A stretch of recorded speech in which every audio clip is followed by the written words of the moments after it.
এখন নির্বাচনের সময়, বুঝতে পারছেন, নির্বাচনী সমঝোতার কারণে কত কি করে আল্লাহ জানে। হ্যাঁ, এখন আমি যদি ওগুলোর মধ্যে মত দিতে যাই, আপনি আপনার সাবজেক্টের বাইরে কেন কথা বলেন? আচ্ছা, আমি আমার সাবজেক্টের বাইরে কথা বলবো না, এটা ঠিক আছে, কিন্তু সাবজেক্টের ভিতরে তো কথা বলতে পারবো নাকি? তো সাবজেক্টের ভিতরের কথা হলো এই ভোটের জন্য বা দুনিয়ার অন্য কোনো মতলবে, বা আপনার যদি ভোটকে একবারই দিনের উদ্দেশ্যেই করেন, সে আপনার বিষয়, আপনি বুঝেন, যে কারণেই করেন, দুনিয়ার কোনো মতলবে ভোট বা ভোট ছাড়া অন্য কোনো মতলব, দুনিয়ার কোনো মতলবে আকীদা নষ্ট করবেন না, আহলে সুন্নাত ওয়াল জামাতের মাসলাক থেকে সরবেন না, খবরদার। কাকে বলে আহলে সুন্নাত ওয়াল জামাত?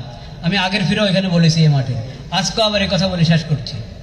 আহলে সুন্নাত ওয়াল জামাত 1 নম্বর ইসলামী আকীদা, ইসলামী পরিভাষা, ইসলামী বিধান, এগুলোর ব্যাখ্যা বিশ্লেষণ সাহাবায়ে কেরাম তাবিঈনের মতো করে যারা করে তারা আহলে সুন্নাত। 1 2 আহলে সুন্নাত ওয়াল জামাত কোনো নবী রাসূলের সমালোচনা করে না। 3 আহলে সুন্নাত ওয়াল জামাত কোনো সাহাবীর সমালোচনা করে না, আহলে বাইতের কোনো ইমামের সমালোচনা করে না। আহলে সুন্নাত ওয়াল জামাত কোনো ইমাম, মাযহাবের ইমাম, হাদিসের ইমাম, তাফসীরের ইমাম, আকীদার ইমাম, কোনো ইমামের সমালোচনা করে না। আবু মনসুর মাতুরিদির সমালোচনা করছে কাও, আবুল হাসান আশারীর সমালোচনা করছে কাও, আপনি দূরে থাকেন, বুঝবেন যে সমস্যা আছে, সমস্যা আছে। আশায়রা, মাতুরিদিয়া বিভিন্ন নামে সমালোচনা করে আকীদার ইমামদের, হুঁশিয়ার থাকবেন। হাদিসের ইমামদের সমালোচনা করছে, হুঁশিয়ার থাকেন। মাযহাবের ইমামদের সমালোচনা করছে, হুঁশিয়ার থাকেন। কোন ইমামের সমালোচনা করে? 5 নম্বর আলেম সমাজকে অবজ্ঞা করে না আহলে সুন্নাত ওয়াল জামাত।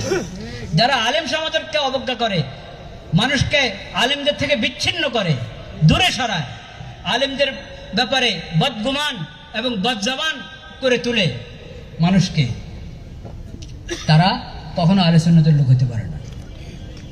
তাহলে আপনি এই মাপকাঠি দিয়ে চিনে নেন।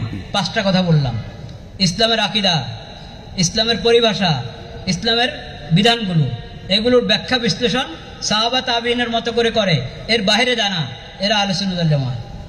1 নম্বর আলামত, বরং এটা হাকিকত আহলে সুন্নাত ওয়াল জামাতের। আহলে সুন্নাত ওয়াল জামাত কখনো কোনো নবী রাসূলের সমালোচনা করে না। যাকে দেখবেন নবী রাসূলের সমালোচনা করে, সে দিল্লির মিম্বরে বসে করক আর লাহোরে বসে করক, যেখানে বসে করক, নবী রাসূলের সমালোচনা যে করে আহলে সুন্নাতের লোক হইতে পারে না। তারা দেখা এমন লোকদেরকে যারা গুরু মানে, তারা আহলে সুন্নাতের রাস্তায় নাই। কোন সাহাবীর সমালোচনা না, আবু বকর ওমর রাদিয়াল্লাহু তাআলা আনহু, না আলী রাদিয়াল্লাহু তাআলা আনহু, না ওসমান রাদিয়াল্লাহু তাআলা আনহু, না মুআবিয়া রাদিয়াল্লাহু তাআলা আনহু,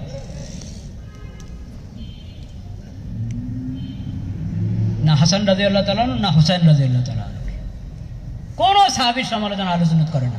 যে কোন সাহাবীর সমালোচনা করবে, হযরত মুআবিয়া রাদিয়াল্লাহু তাআলা আনহু সমালোচনা করুক, যারই সমালোচনা করুক কোন সাহাবী, যে করবে কোন সাহাবীর সমালোচনা, সে আহলে সুন্নাতের লোক না। ইমামদের সমালোচনা যে করে, ইমামদেরকে আল্লাহ বানিয়েছেন ইমাম, রাহবার, তুমি তাদের সমালোচনা করো। ইমাম আবু হানিফার সমালোচনা করো, ইমাম শাফি, মালিক, ইমাম আহমদের সমালোচনা করো, হাদিসের ইমাম, ইমাম বুখারী, মুসলিম, তাদের সমালোচনা করো। আকীদার ইমাম আবুল হাসান আশারী, আবু মনসুর মাতুরিদি, ইমাম তাহাবী, তাদের সমালোচনা করো। যে কোনো শাস্ত্রের যাদেরকে আল্লাহ উম্মতের জন্য রাহবার বানিয়েছেন, তাদের যে সমালোচনা করে, সে আহলে সুন্নাতের লোক হতে পারে।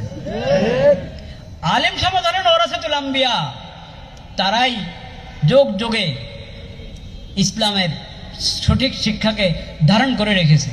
ইয়াহমিলু হাযাল ইলমা মিন কুল্লি খালাফিন উদুলুহু ইয়ানফুনা আনহু তাহরিফাল গালিন ওয়া ইনতিহালাল মুবতিলিন ওয়া তা'ওয়িলাল জাহিলিন। তুমি ঢালাওভাবে পুরো আলেম সমাজকে অবজ্ঞা করো, আলেমরা কি বুঝে, আলেমরা কি জানে, বাদ দাও আলেমদের কথা।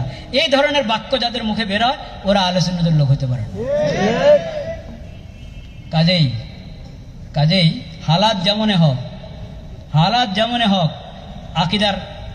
আকীদার ব্যাপারে মজবুত থাকতে হবে, আহলে সুন্নাত ওয়াল জামাতের মাসলাকের উপরে মজবুত থাকতে হবে। আল্লাহ তাআলা সেই তৌফিক আমাদেরকে দান করেন। ওয়া আখিরু দাওয়ানা আলহামদুলিল্লাহি রাব্বিল আলামিন।